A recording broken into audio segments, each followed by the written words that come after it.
Hey everyone, welcome back to Tech Savvy. Today I'm going to show you how to turn on autoplay for videos on Facebook using your Android or iOS device. This feature is super handy if you want to play videos automatically as you scroll through your feed. First, open up the Facebook app on your phone.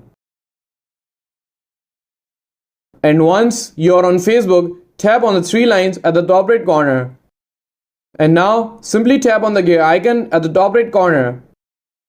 Okay, so once you're in the settings menu, you have to simply scroll down and you have to simply tap on the media option right here.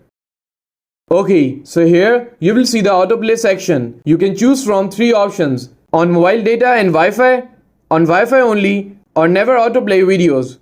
To turn on autoplay, select either the first or second option based on your preference.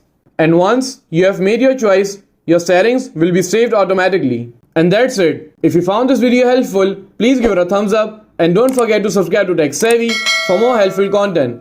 And I will see you in the next video. Thanks for watching.